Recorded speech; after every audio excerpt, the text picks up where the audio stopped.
I'm going to show you the quickest and easiest way to replace the driver's side CV axle with a bonus. I'm going to do the brake rotors and pads. Let's get into it. All right, first steps are going to be to get this nut loose. They pounded into this keyway here just to make it so it's kind of a locking nut. So you will need to tap that up and then get a large socket on there. I can give you the size on the screen, somewhere like right here. And then, so get that loose. And then after that, you'll have to knock the tie rod loose and the lower ball joint.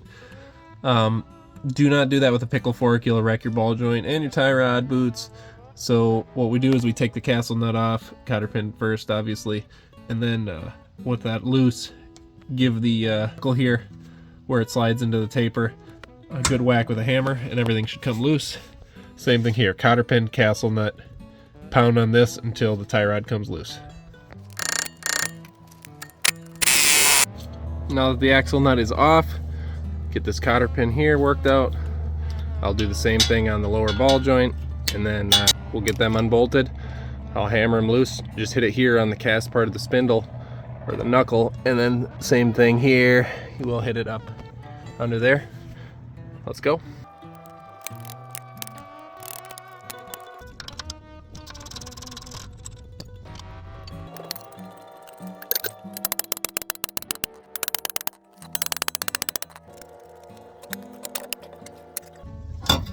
With everything loose, slide the CV out of the hub. Now we just need to pop the CV out of the transmission. You can see why I'm replacing mine. It's been spraying grease everywhere.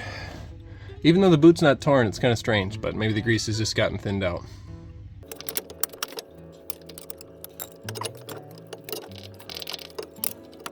CV axle is loose. I move the hub off to the side, and we'll just slide it out.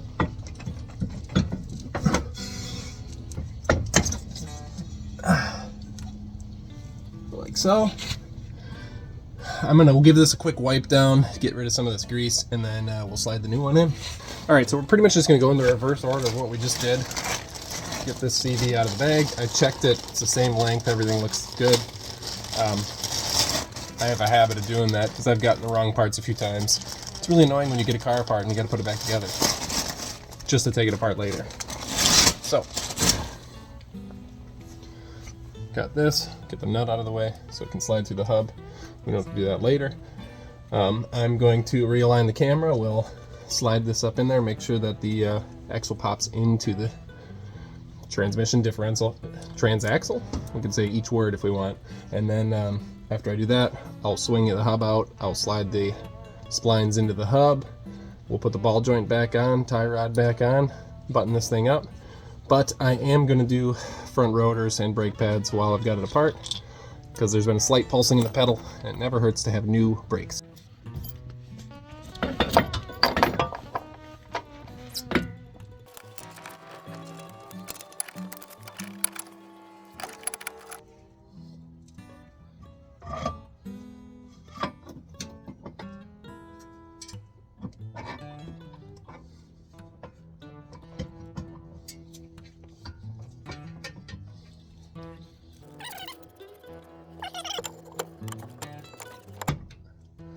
On these, I have noticed that the threads are really close to the axle, so I always put the nut on a few threads first before cinching it all the way up, because otherwise you're going to be in for a fight later.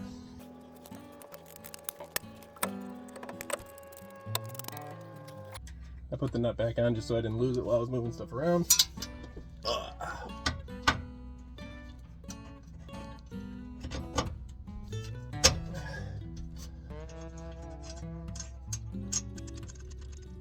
Now we'll get both of these tight, cotter pin them, and then we'll tighten up the axle nut.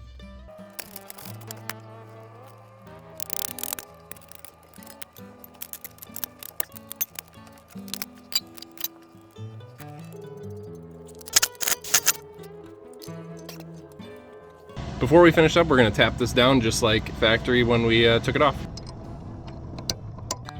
To change the brake rotors and pads, we're going to take these off first, the sliding pins, then we'll take the rotor bracket off, and then the rotor will just slide off, put the new one on, put the bracket back on, compress the piston, and put the pads in.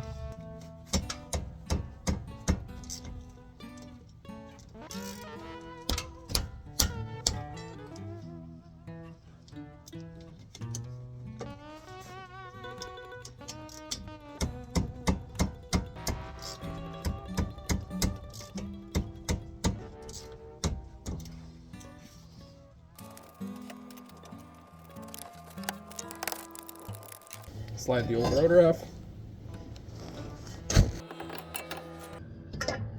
Then we'll put our rotor bracket back on, new pads, and the caliper.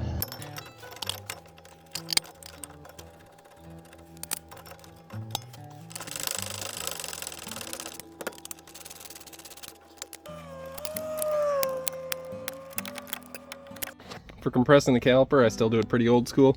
I just use the C-clamp, crank it down with a brake pad so it pushes both pistons in equally.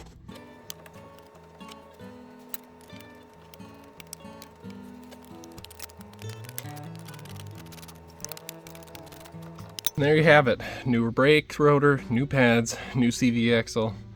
All we're gonna do, put the wheel on, tighten everything down. We'll hop in the car and hit the brake pedal a few times before we drive anywhere, just to recompress the caliper to where it needs to be, so you don't get a surprise the first time you hit the brakes. And we're on our way.